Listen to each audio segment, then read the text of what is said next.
Gresham College presents Post-World War II Optimism by the Right Reverend Lord Harries of Pentragarth. Now this lecture focuses on a number of artists who made their reputation in the 1930s, but whose work reached a wider audience after the war, helped significantly by a number of major church commissions. A line in a poem by W.H. Auden describes the 1930s as a low, dishonest decade. The attitude of upper-class socialites was brilliantly caught recently by the revival of Terence Rattigan's 1938 play After the Dance. With the black clouds filling the sky, they spend their time endlessly rehearsing the great parties that they went to in the 1920s.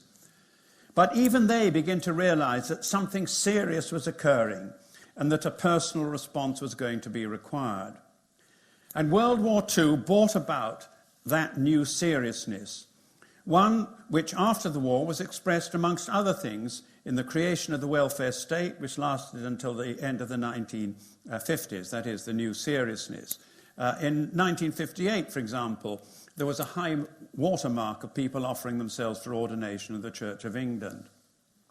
Now, another very important expression of this new seriousness, which for many people resulted in a return or conversion to Christian faith, was the decision to rebuild churches bombed during the war.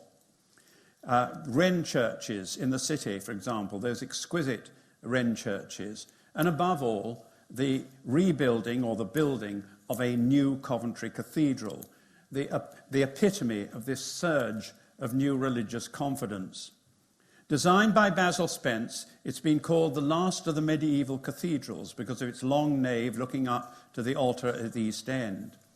Ironically, as we'll emerge in this lecture, it was just at that time that the best liturgical opinion was that churches should have a central altar with the people gathered around it.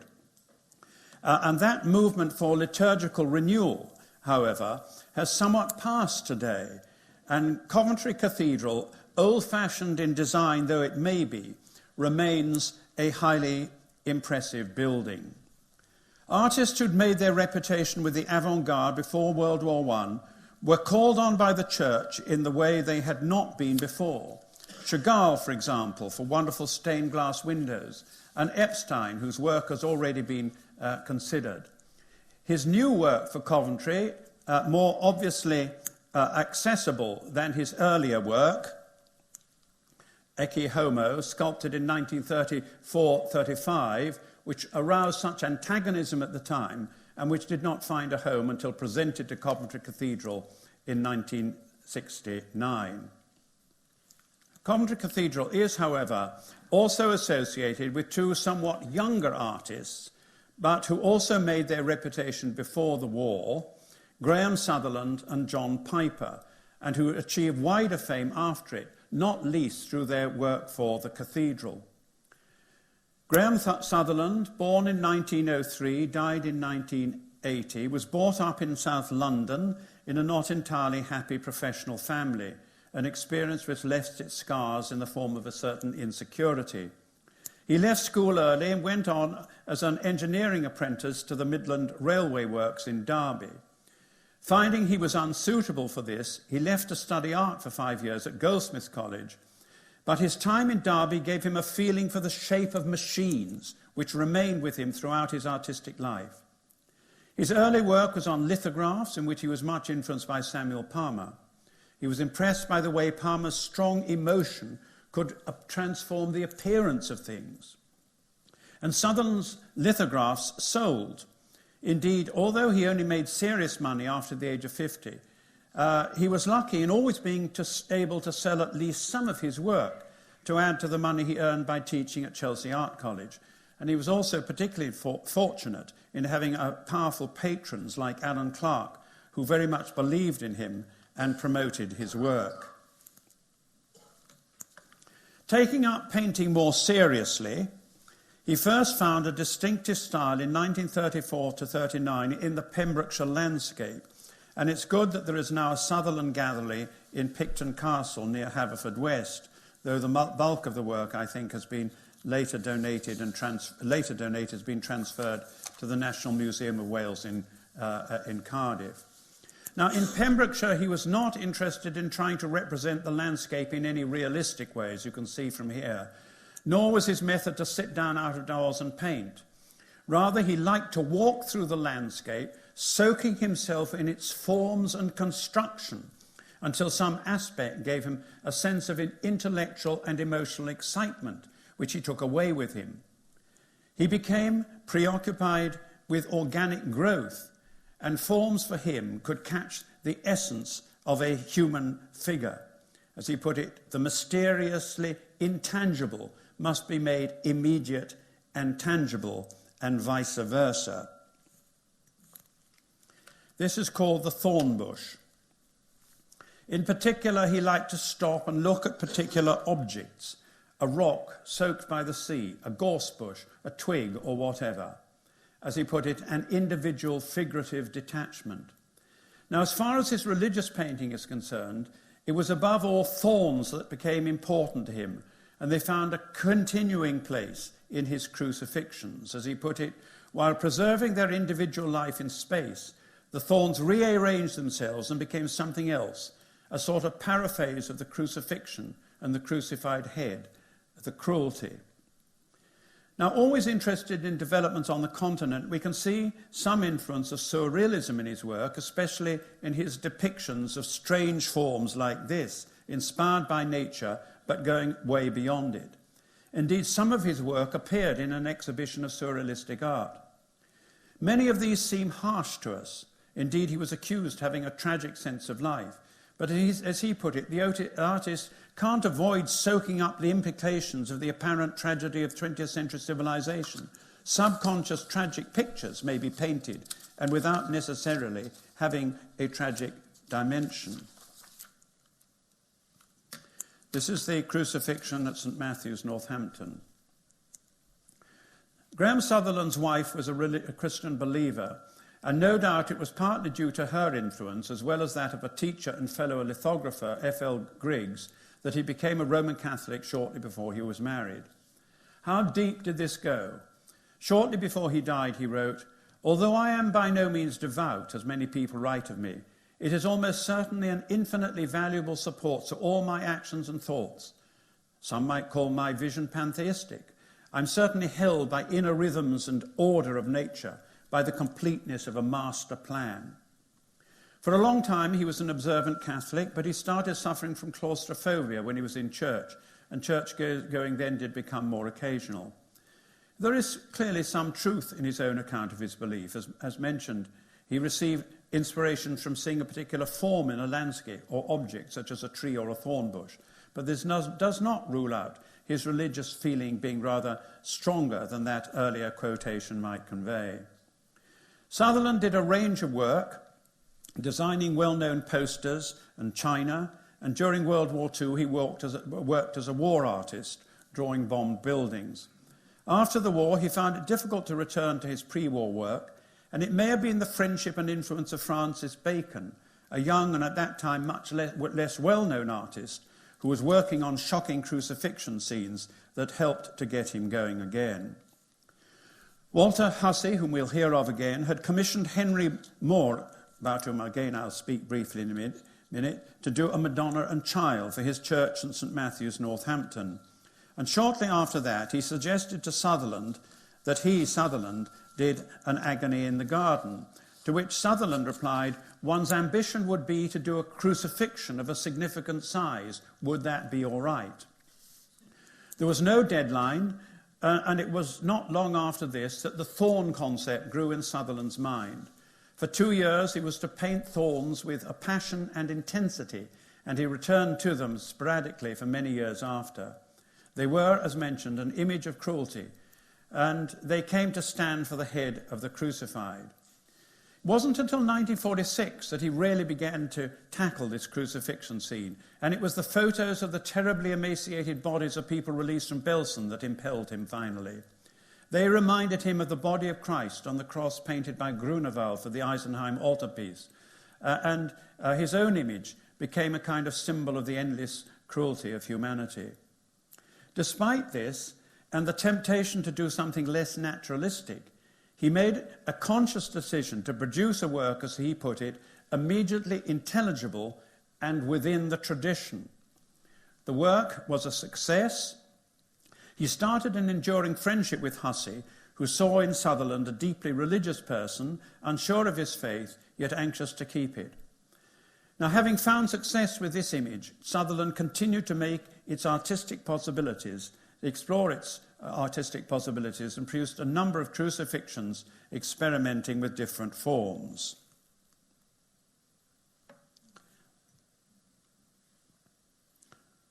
And here's another, even more experimental. And here's another.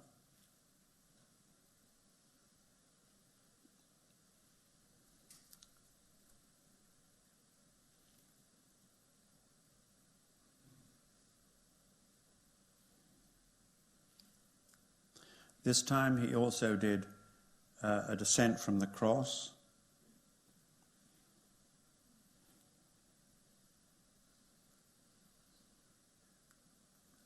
And a Pieta.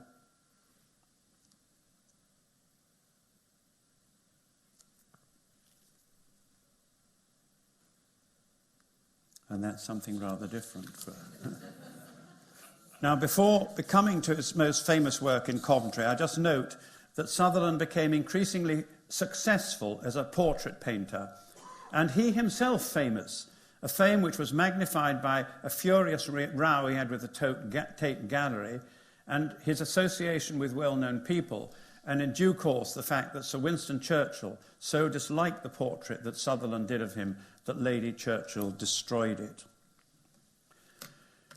Now, as mentioned earlier, it's often said that Coventry is the last of the great medieval cathedrals, because at that time people were thinking of cathedrals and churches as places where the body of Christ, the people of God, gathered round the altar in the middle, and we'll see something of that design when we look at something with the Roman Catholic Cathedral in Liverpool.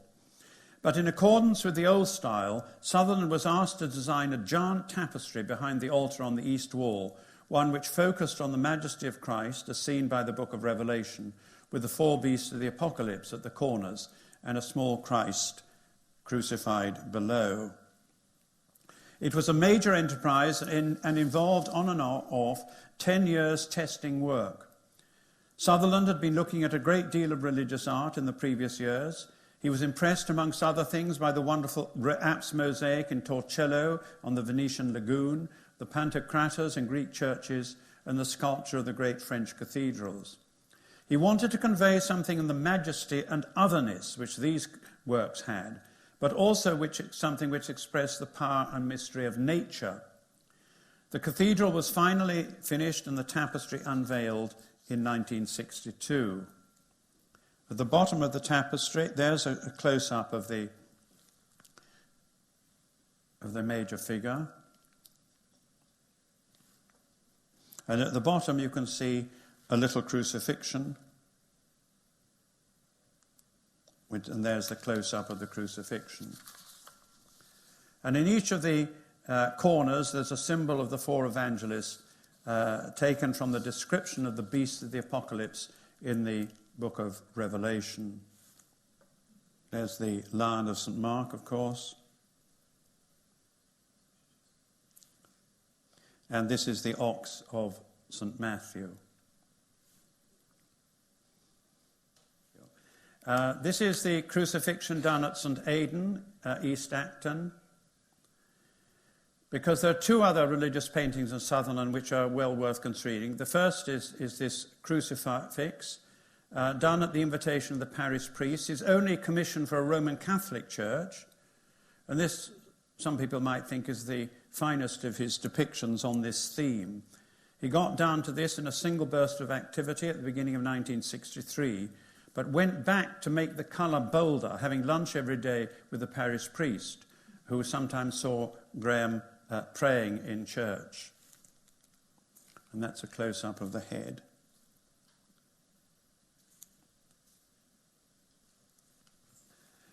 So the final work is a Noli Me Tangere commissioned by Walter Hussey, by then Dean of Chichester Cathedral. It occasioned a certain amount of hostility, including a vandal as well as praise. The severity of the squares and sharp concrete diagonals of the stairs served to accentuate the bends and folds of the two figures. Indeed, so bent is Christ that he almost seems hunchback. Similarly, Mary Magdalene is so folded over, she looks physically uncomfortable. But the rounded shoulders of Christ and the rounded bottom and breast of Mary, together with the gentle curves of Christ's knee and Mary's neck, emphasize the warm and human, in contrast to the impersonal and angular of the architecture. Here is a human meeting. There's a tenderness and intimacy here. Christ looks gently down and reaches out to Mary, who's looking up to him with pleading eyes. But all this is, as it were, staged on an outside staircase on which Christ is ascending. The meaning of the story in John is that Mary is not to cling to Christ in his present physical form. His promise is that he will be with his followers forever, and this is to be fulfilled in a spiritual manner. When he is ascended, then he will be close to them in an abiding and spiritual way. And this scene, in a brilliant manner, depicts a moment which is at once one of intimacy and withdrawal. Mary reaches out in a desperate longing to touch and grasp the risen Christ. Jesus bends over towards us, looking down and reaching out with a look and gesture of intimate meeting. Yet this moment is at the same time one of withdrawal, for Christ is ascending the steps.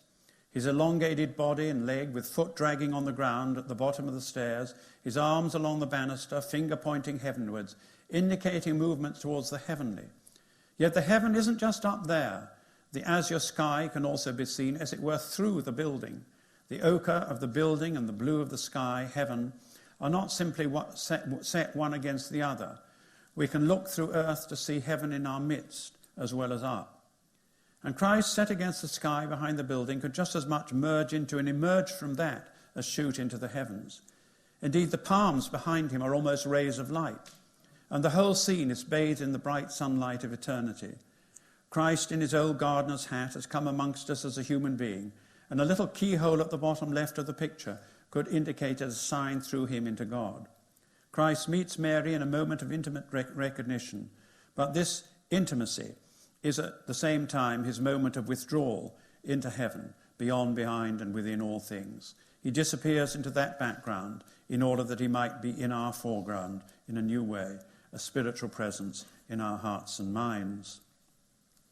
Now, before looking at our next major artists of the period, Henry Moore and John Piper, I want to point to an intimation of this post-war recovery of confidence in the religious art of the 1930s, or rather as revealed in a shift in the artistic consciousness of the 1930s. And I want to draw attention to two key figures in the patronage of art in churches, George Bell and, as already mentioned, Walter Hussey. In the 1930s, there was a change of mood and style amongst a group of artists and others, forming what Alexandra Harris has recently termed a group of romantic moderns. This affected every area of creative human endeavour, including religion. In religion, it first took the form of a revival of religious drama under the patronage of George Bell, then Dean of Canterbury and later Bishop of Chichester. Most famously, it drew in T.S. Eliot, who wrote Murder in the Cathedral for performance in Canterbury. And this bringing together of religion and the arts, in particular the bringing together of Anglo-Catholicism and the arts, flowered after the war in literature, being associated not only with Eliot, but with people like Rose Macaulay and Dorothy Sayers, but also found expression, as we are exploring, in the commissioning of works of art by leading artists for churches. As Alexandra puts it, referring to the post-war revival, the beginnings of all this were in that particular turn to the local that marked English art in the late 1930s and 1940s. It was one which, as she rightly remarks, is above all expressed in Eliot's great poem, The Four Quartets. Henry Moore was born in 1898 and died in, I think it must be 1966, there's a misprint in my notes here. the first expression of this mood was the commissioning by Walter Hussey of Henry Moore to carve a Madonna and Child for his church at St Matthew's, Northampton, for which he also commissioned music by Benjamin Britten. At first, Moore was uneasy about doing this, as he felt the great tradition of religious art had got lost. But he felt his way back into the religious tradition to great acclaim. And he said about this piece, "I've tried to give a sense of complete easiness and repose, as though the Madonna could stay in that position forever, as being in stone she will have to." Now, I'm not going to deal very extensively with Moore, because, as we all know, the great bulk of his work falls outside the main theme of this series of lectures, which is religious iconography. However, he did produce some more work for churches. This is in St Paul's Cathedral.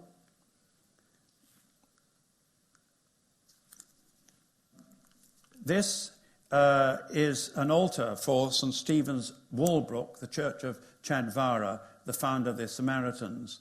It caused a huge outcry at the time, and a rare decision had to be made by the highest ecclesiastical court in the land, known as the Court of Ecclesiastical Causes Reserved, to allow it.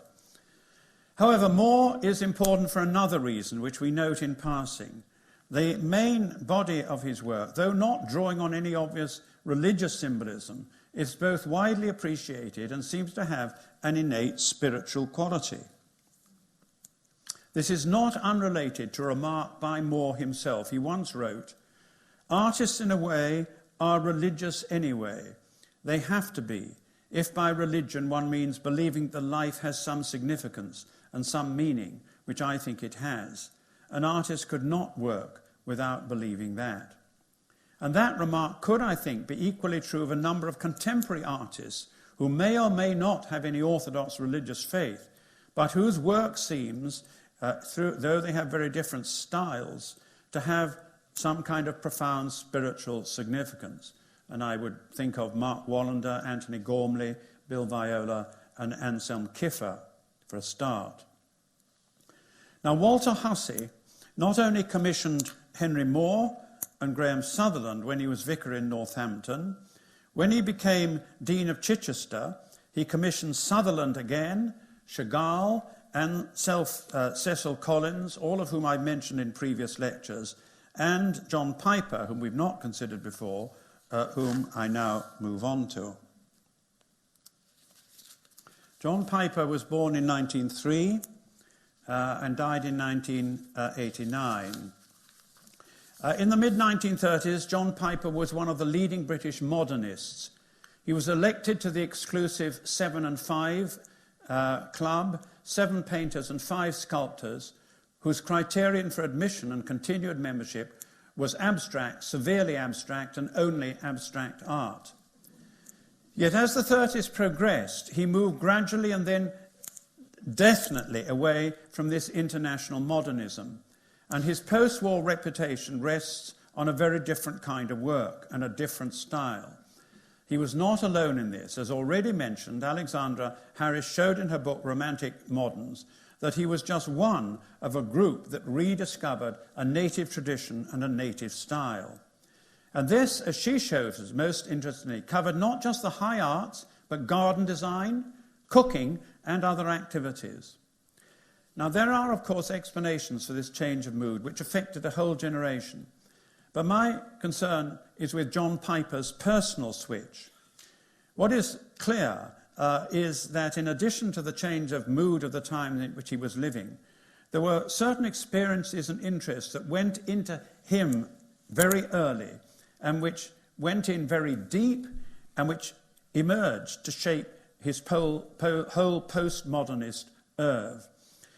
And this was, as has been said, one of the most remarkable trajectories of an artist in the 20th century. Piper was born and brought up in Epsom, and like Graham Sutherland, went to Epsom College.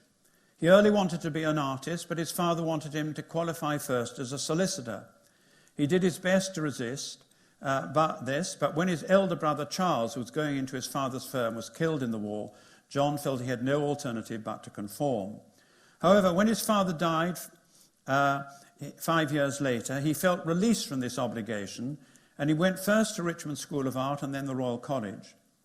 Now, the key influences, as I've suggested, had already entered his psyche.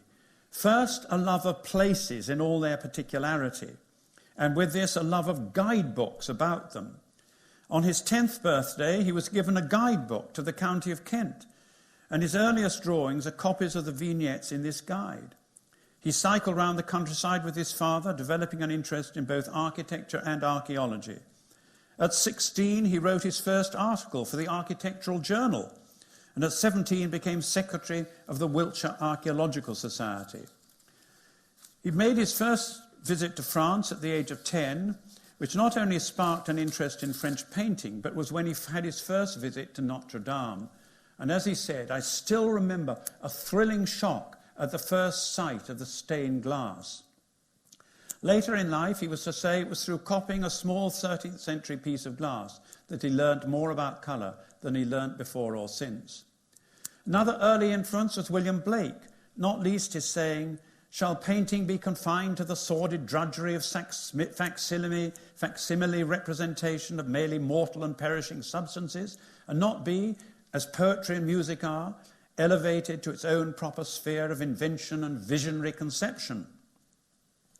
Also influential were the paintings of Rouen Cathedral by Monet and the stage designs of the Ballet Russe.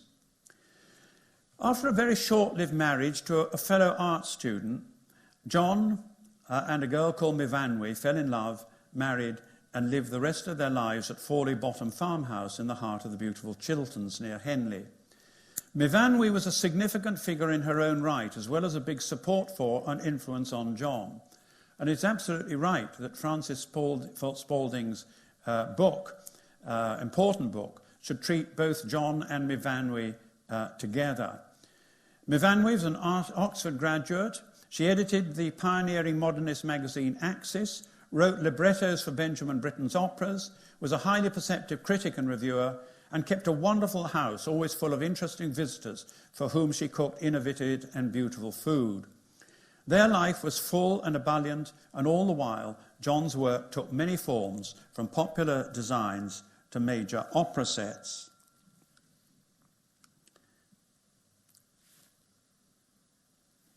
That is an example of John in his early modernist phrase.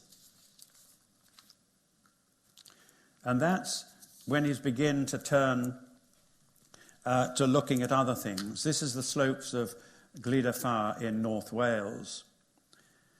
It was at his fame as a modernist, when John Paper was in his late 30s, that his style started to head somewhere radically different.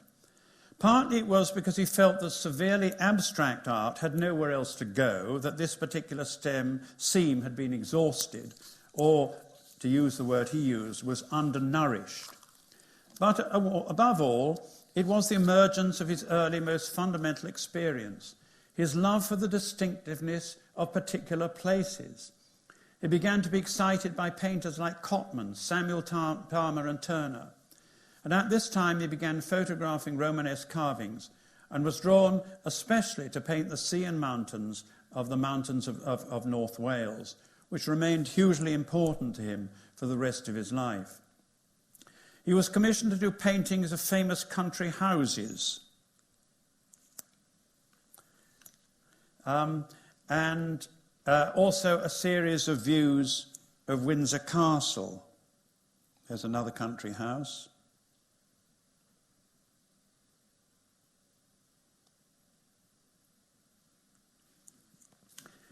Here we are of Windsor Castle, of course. And these he continued to produce with his characteristic dark skies, which we've seen in his paintings of country houses just now. He continued to do this even for Windsor Castle, despite being urged to lighten them up a bit for the Queen. When the Queen saw them, she made some appreciative comments, But King George VI looked at them in silence for a very long time before remarking, "You seem to have had some very bad luck with your weather, Mr. Piper."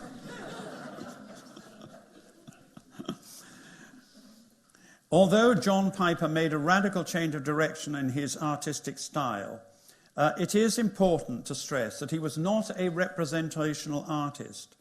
A remark of Blake, which meant much to him, I've already quoted.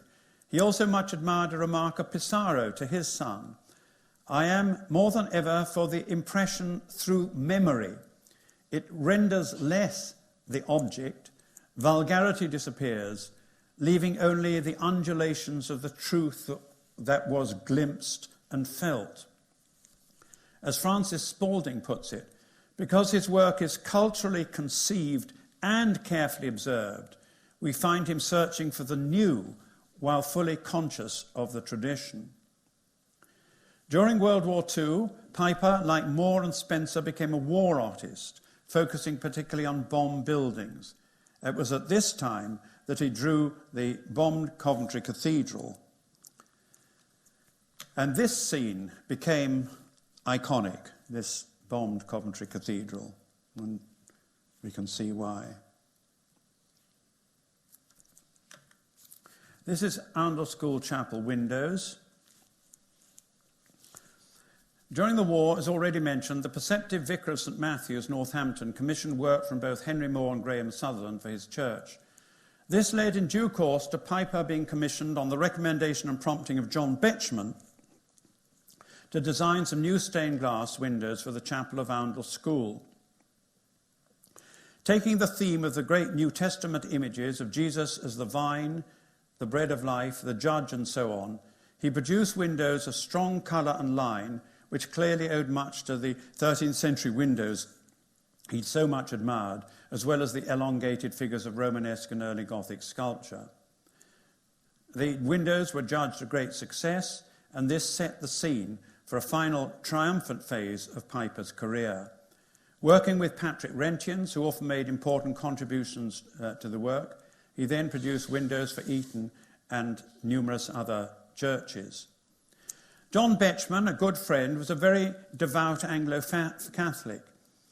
He wrote to John and Mivanney to say, "Will you both seriously considering joining the C of E?" They did, and in 1940 were confirmed by the Bishop of Oxford. John remained in the Church of England, though becoming somewhat disillusioned over the ordination of women and changes in the language of the liturgy.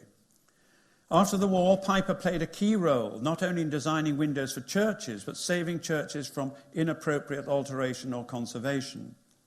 In 1950, he became a member of the Diocesan Advisory Committee of the Diocese of Oxford, with its 500 or more churches, two-thirds of them listed, a body which is charged with the responsibility for innumerable design issues, minor and major. And he remained a member for 38 years, and it remained very important to him. He was not a conservative in the usual sense, anxious to preserve all that was old. He recognised that churches are there first for the use of a worshipping congregation, and this meant he shared the familiar tensions that this sets up with preserving the best of what is already in place. He took a major interest in all aspects of the church and the arts, both writing on the subject and being consulted for advice. And it was a time of liturgical renewal, with the recovery of the more holistic view of the Eucharist as celebrated by the early church. There were interesting developments on the continent, inspired by Father Couturier. Nationally, 283 churches had been lost during the war, though due to the shortage of materials, only 41 Anglican churches were consecrated in the period of 1945 to 56. Nevertheless, was more than enough to keep Piper fully occupied, and the highly influential Kenneth Clarke, who'd been an opponent of Piper in his abstract phase, now became an enthusiastic supporter. Let's look a little bit more closely at those windows in Oundle School Chapel. So their theme is of the way, the truth, and the light.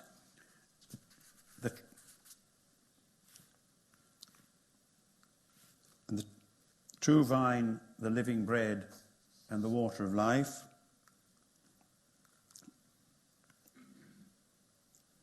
And Christ as judge, teacher, and shepherd.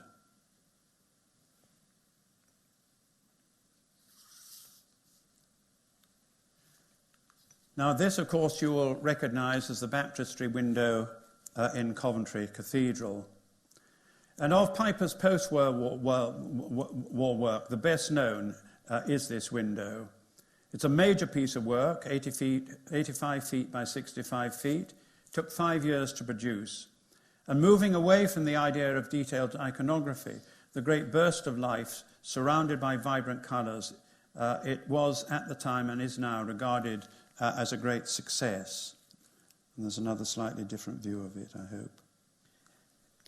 So you can get something of its feel there. But also, he did...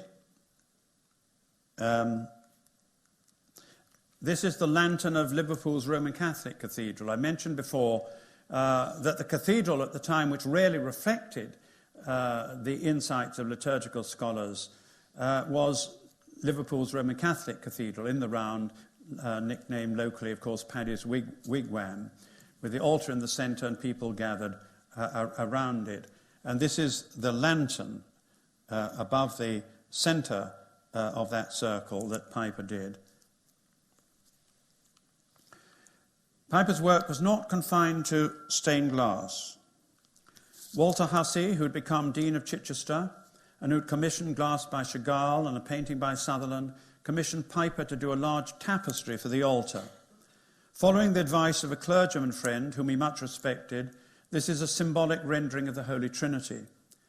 He designed vestments for Chichester, as he had done for Coventry. He also designed the tiny but exquisite chapel for Nuffield College, Oxford, a graduate college associated with the social sciences. And Piper continued to receive commissions for stained glass windows.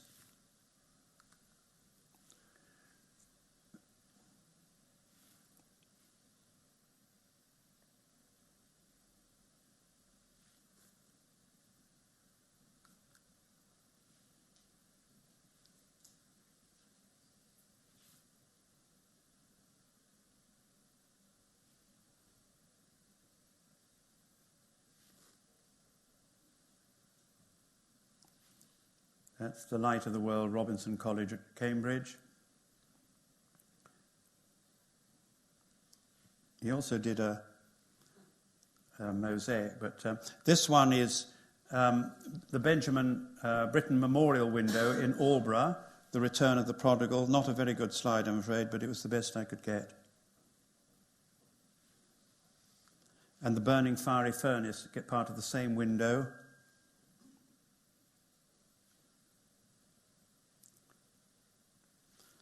And one of my favourites, there's the mosaic from St Paul's Harlow, which he did in 1959.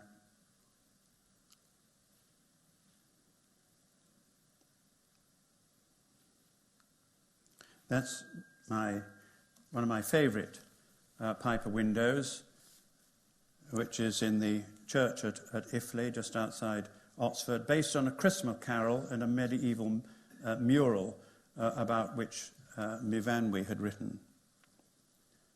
It's a lovely carol where all the animals join in singing their bit, partly in Latin, partly in English.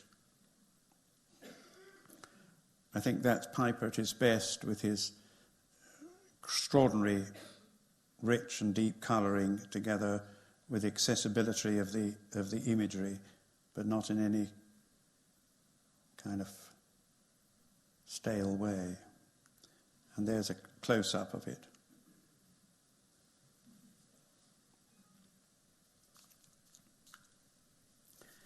Now, the theme of these lectures is how modern artists have responded to the challenge of Christian iconography whilst retaining their artistic integrity. And in this respect, John Piper, through a combination of his early enthusiasm for the particularity of places, his period as an abstract expressionist, and the changing circumstances and mood of the time he lived through, was able to produce work that resonated with what people wanted after World War II. But first of all, it's important to remember that despite the radical shift in his art in the mid-30s, he remained a modern artist, and his abstract modernism remained a fundamental part of his style. His paintings of buildings and landscapes are fundamentally different from those of earlier centuries, reflecting not just his love of them and his sense of their history and prehistory being carried over to the present, which is very important for him, but with a very modern feel for configuration and colour.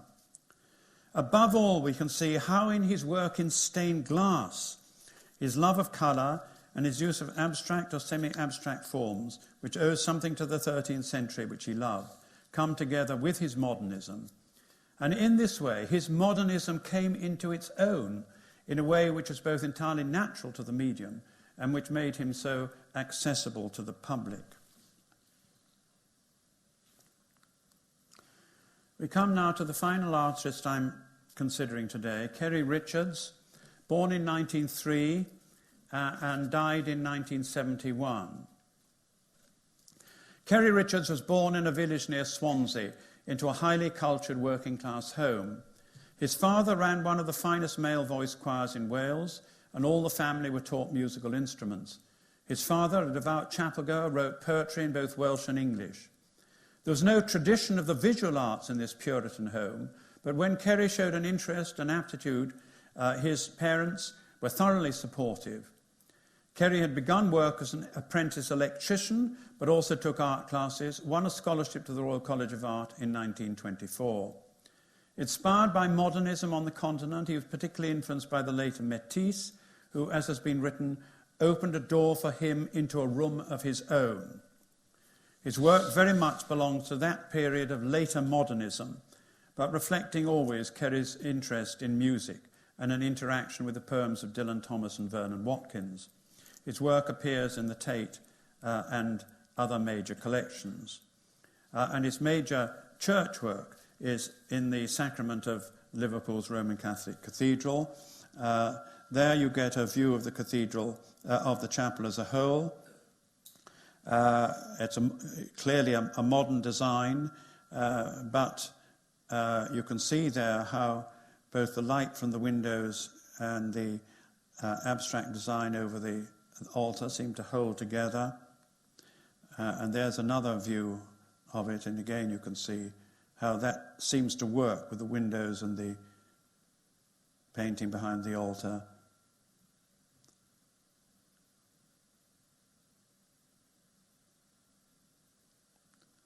And there's another view of it.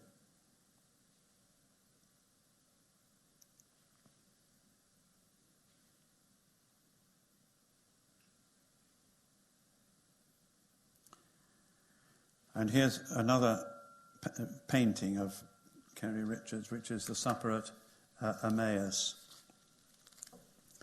The story of the appearance of the risen Christ to two disciples falls into two parts.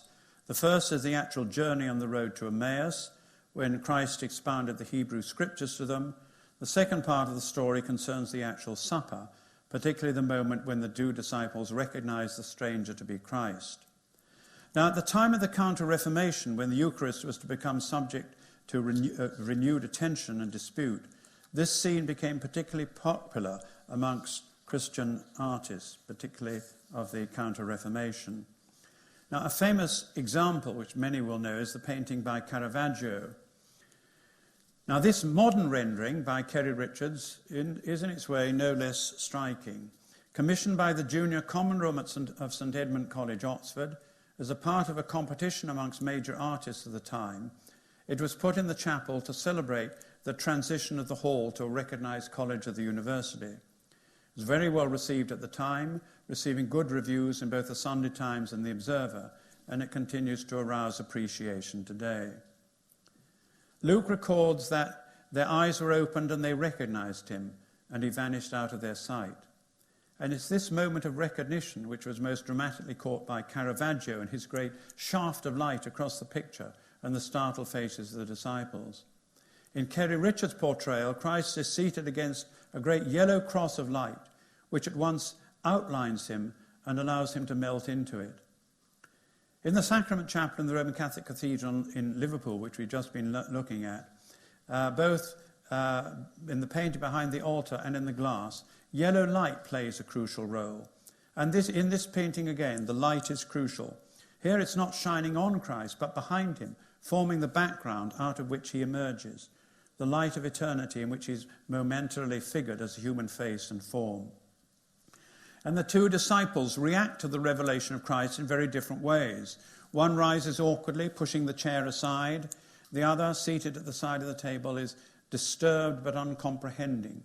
His clasped hands are pressed to his mouth in the gesture of a slow man gaining time to readjust his mind.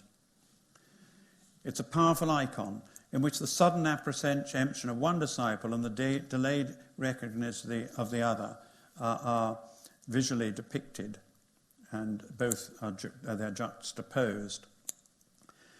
Perhaps the most unusual feature of the painting, however, is the large hands and feet of both disciples and Christ himself.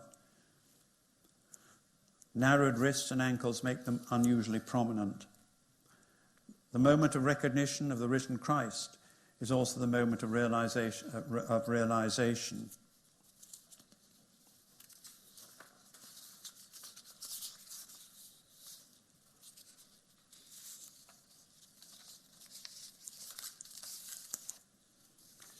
This is a realization that Christ's work continues through human hands and feet.